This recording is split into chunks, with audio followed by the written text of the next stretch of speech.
Hey guys, how's it going? So I know a lot of you have been waiting on this video ever since I mentioned it. I've gotten a lot of people asking me about recommendations on cameras. What's a good beginner camera to start with?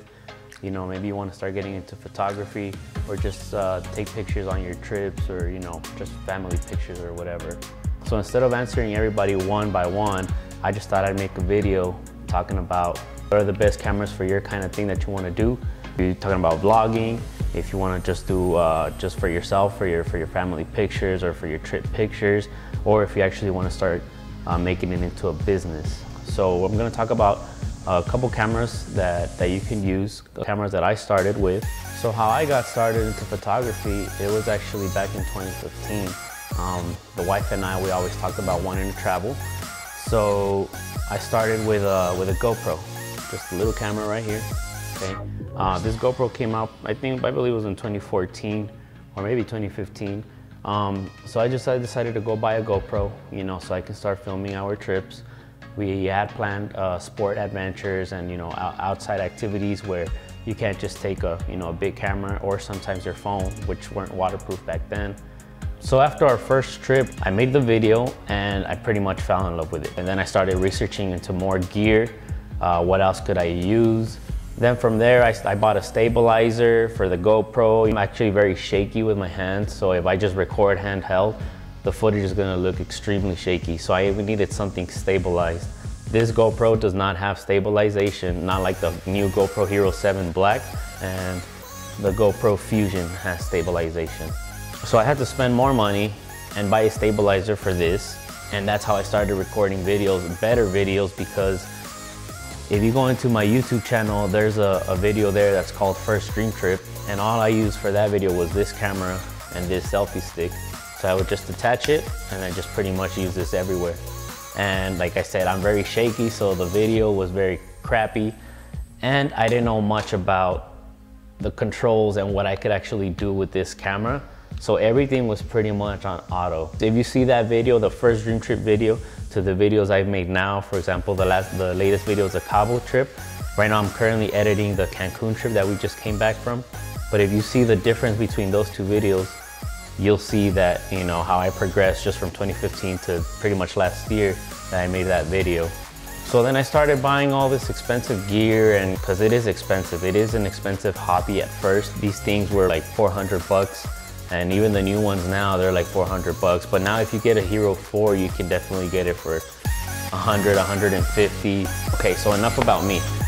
Let's talk about what's the best camera for you.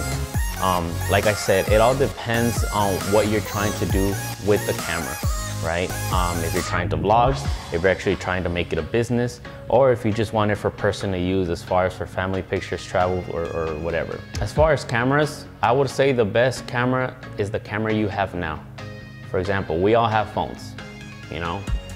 Unless you have an iPhone 4 or a Galaxy S6, then you might want to invest in a camera. Phones nowadays actually have really good high quality cameras. For example, the Galaxy S8, you know, you got your 12 megapixel camera with aperture of 1.7, and you can control your shutter speed. If you switch it into the Pro mode, you can have control of your shutter speed and of your ISO.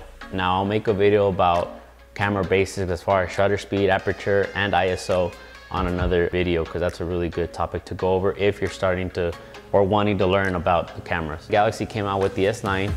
It's got a better camera. That phone now can shoot up to 4K video at 60 frames per second. Now let's talk about the iPhone X or the iPhone 10. I know now they came out with all these like 4 other iPhones.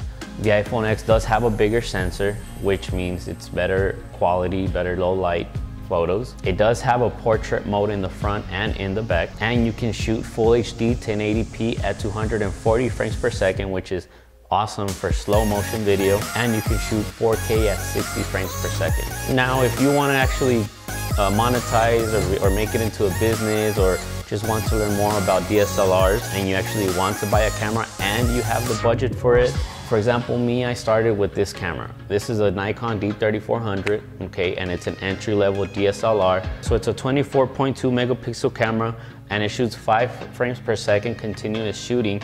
So it's pretty decent for like sport shooting or fast shooting, something that's very fast motion that you want to capture.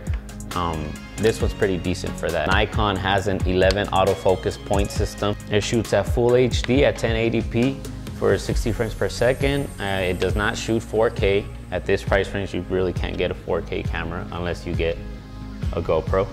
Now this does come with a lens kit of 18 to 55 lens, which is this little guy right here.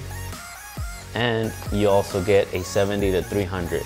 Now this lens that I currently have on, I actually bought this one aside because I actually started doing real estate shootings.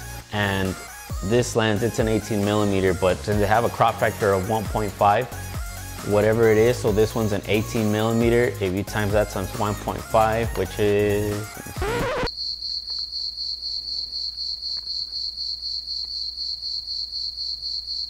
so the 18mm actually becomes a 27mm, just because these cameras have a crop sensor. Now there are cameras that have a full frame sensor, which are more high-end cameras. If you put an 18mm, it's gonna be an 18mm, but since this one has a 1.5 crop sensor, the 18 times 1.5 becomes a 27mm. Now this camera is pretty good for photos.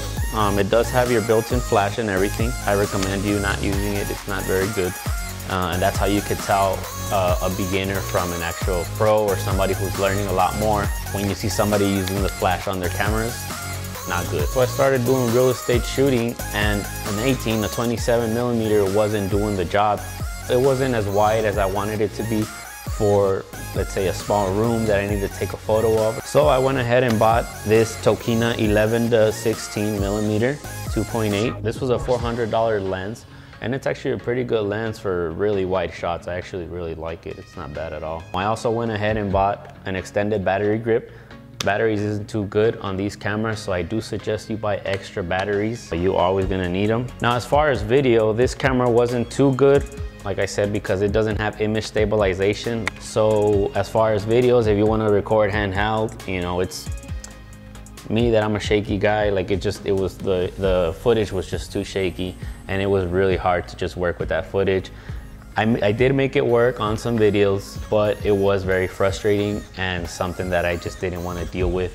Now you can get this camera with the lens kit that I was talking about, not this lens, but with these two lenses, and actually a camera bag and a tripod and other small stuff that will actually help you out to begin, for only about $470. Personally, if you're just, you know, wanting to start and you just want to learn all the basics of a DSLR, I would say just get a cheap one, you know, even get a used one. I've seen them used for about 200, 300 bucks. And I'll put links in the description for kits that I've searched that I think are really good. Now, there's always a debate on which is better, Canon or Nikon, or even Sony. I've never shot Sony, but I currently own a Canon, which is the one I'm shooting on.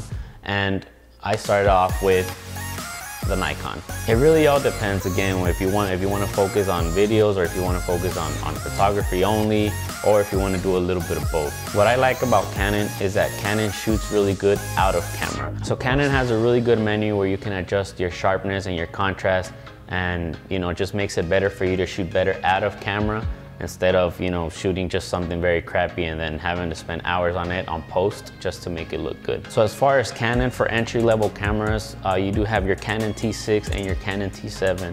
The T6 is pretty much the old model. The T7 is the new model that they came out with this year, well, last year, 2018. The differences between the T7 and the T6 are, since the T6 is the older model, the T7 has a new image processor. So the Canon Rebel T7 has an image processor that's a lot better than the Canon T6. The T6 image processor is 5 years old, and the Canon just came out with a new image processor on the T7, which is better for low light. So you do get a lot more cleaner shots from that new image processor. Now the Canon Rebel T7 only shoots 3 frames per second continuous shooting, aside from the Nikon that shoots 5 frames per second continuous shooting. So Nikon is a bit faster in that area. Also, the Canon Rebel T7 has a 9-point autofocus system, whereas the Nikon has an 11-point autofocus system. Now, if you're looking into investing into a Canon Rebel T7, to get it with a lens kit, which is your 2 lenses, and a camera bag and a tripod and, you know, a couple other stuff here and there, you're looking at about $540 for that kit. If you're looking for the Canon Rebel T6, you're looking to spend about $460 for a kit similar to the Rebel T7. Now, a good pro for the Canons, even though they are entry-level cameras, they do come with image stabilization. So those would be good for videos if that's what you're trying to go for. So let's say now you got your camera, now you want to edit them. So now you're like, okay, how do I edit these photos? How do I edit these videos? There are editing softwares that you can use. For example, I personally use Adobe. For example, Photoshop, Adobe Lightroom, and Premiere Pro and After Effects. Premiere Pro and After Effects are for video. As far as Lightroom CC, Lightroom Classic, and Photoshop, those are for editing your photos. Now, those do cost. You pay $50 a month, and if you're actually thinking about making this a business or making money out of this, I would suggest to invest in these softwares. They are really, really good editing softwares. So that's pretty much all I have for you guys. Let me know what you think. Let me know if there's something else that you would like to know. If you want to send me a personal message, you can look me up through Instagram or YouTube or Facebook. Please like and subscribe, and we'll see you guys next time.